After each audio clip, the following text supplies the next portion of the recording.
देखो जैसे हमें इसकी वैल्यू चाहिए, है ना, tan bracket 1/2 cos inverse under root 5/3 की देखो हमको वैल्यू फाइंड आउट करनी है ना।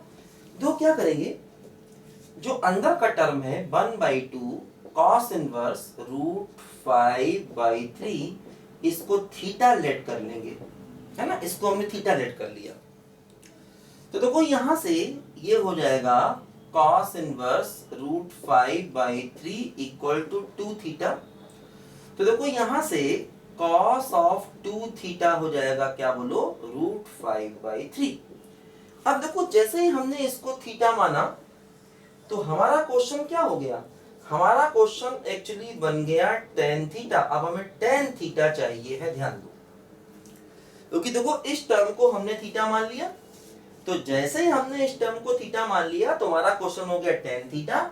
अब हमें tan थीटा की वैल्यू चाहिए है, और cos 2 थीटा मालूम है, cos 2 थीटा मालूम है, और tan थीटा की देखो हमको यहां से वैल्यू चाहिए। ध्यान दो, देखो क्या होगा यहां पर, cos 2 थीटा की वैल्यू रूट 5/3 है, और हमें tan थीटा की वैल्यू फाइंड करनी है। ध्यान दो, देखो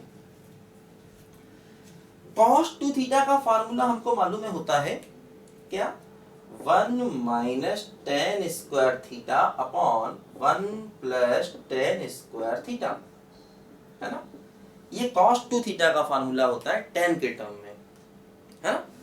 cos 2 थीटा का फार्मूला देखो ये tan के टर्म में होता है, याद रखो। देखो एक ये होता है sin 2 थीटा का formula 2 tan theta upon 1 plus tan square theta, है ना। और एक देखो ये होता है cos 2 थीटा का formula 1 minus tan square theta upon 1 plus tan square theta. देखो ये फार्मूला, हमें tan थीटा की वैल्यू चाहिए। देखो यहां से क्या किया जाए, देखो क्रॉस मल्टीप्लाई करें तो 3 minus 3 tan square theta plus root 5 plus root 5 tan square theta.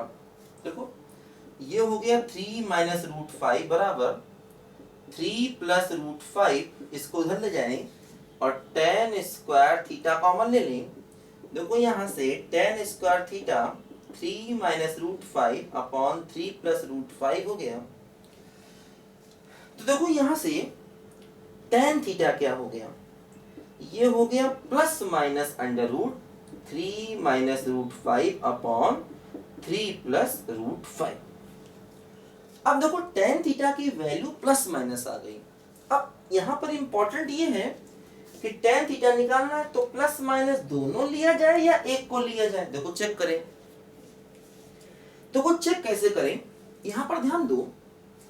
देखो एक्चुअली ये टर्म जो है 1/2 cos इनवर्स रूट 5/3, देखो इसको देखें 1/2 cos इनवर्स रूट 5/3, इसको देखें।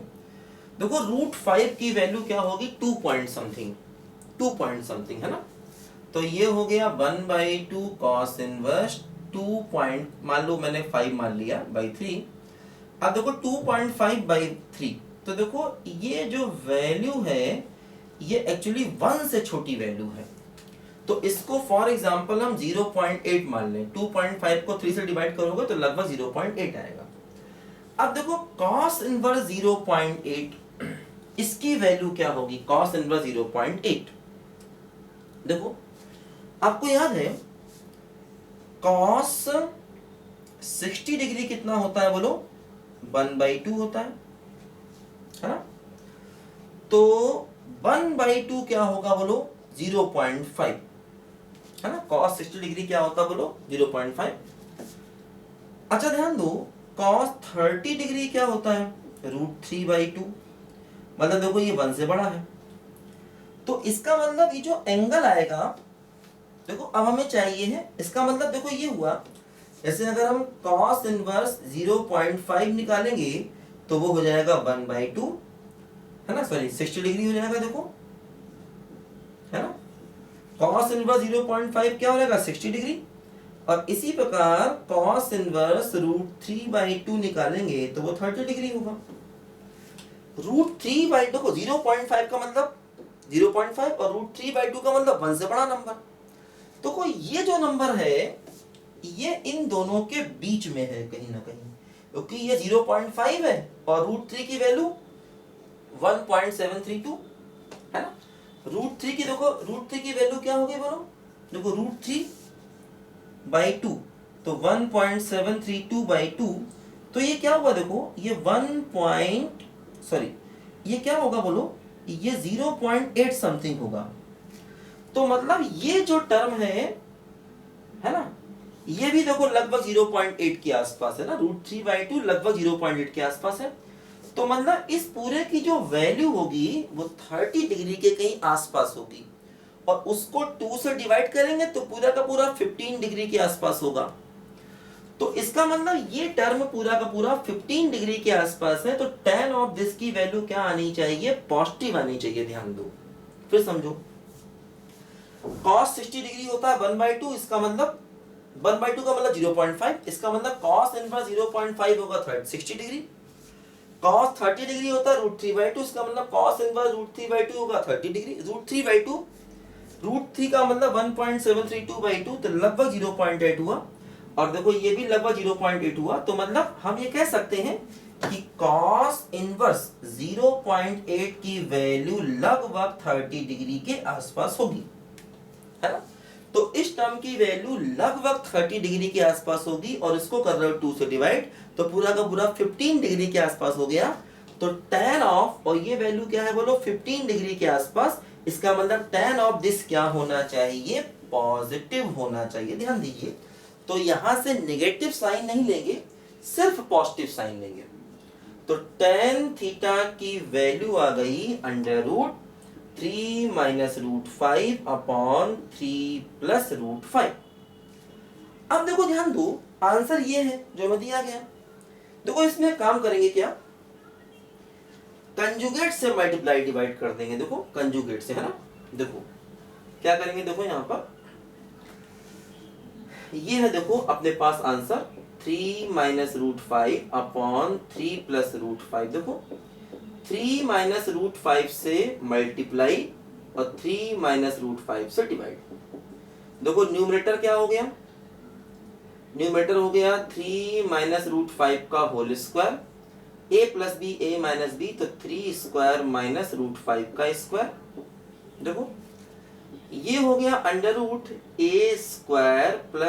b² - 2ab, तो 6 √5। देखो 3 का स्क्वायर 9 और √5 का 5, तो 9 - 5 हो गया। देखो ये हो गया क्या, 14 - 6 √5/4, ठीक है, 14 - 6 √5/4।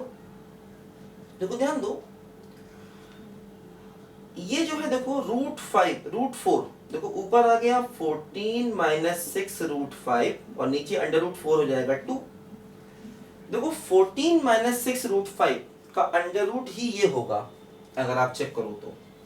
देखो जैसे क्या हो रहा है यहाँ पर, ध्यान दो, आंसर हमारा देखो ये आया है, क्या आया है, √14 - 6 √5/2 आया आंसर, लेकिन ये दिया।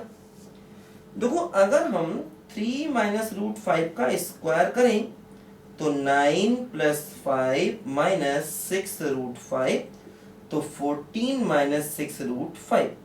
इसका मतलब देखो इसको लिख सकते हैं हम 3 - √5 का होल स्क्वायर बाई 2 पूरे का अंडर रूट, तो क्या बन जाएगा बोलो 3 - √5/2। तो कोई यही अपने क्वेश्चन का आंसर है, 3 - √5/2, है ना।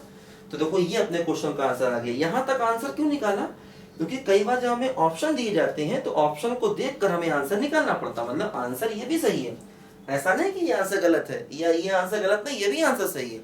लेकिन जो ऑब्जेक्टिव टाइप क्वेश्चन होते हैं उसमें जो आंसर दिए होते हैं वहां तक हमें आंसर में जाना पड़ता है, इसलिए हम स्टेप बाय स्टेप मैंने बताया कैसे आप वहां तक आंसर को ले जाएंगे। तो देखो अच्छा क्वेश्चन है ये, और इस टाइप के और भी कई सारे क्वेश्चन यहाँ पर आपको मिलेंगे, तो इसको लिखो, करो सब बच्चे जल्दी से इसको फटाफट, फिर हम लोग आगे के क्वेश्चन और करते हैं कुछ।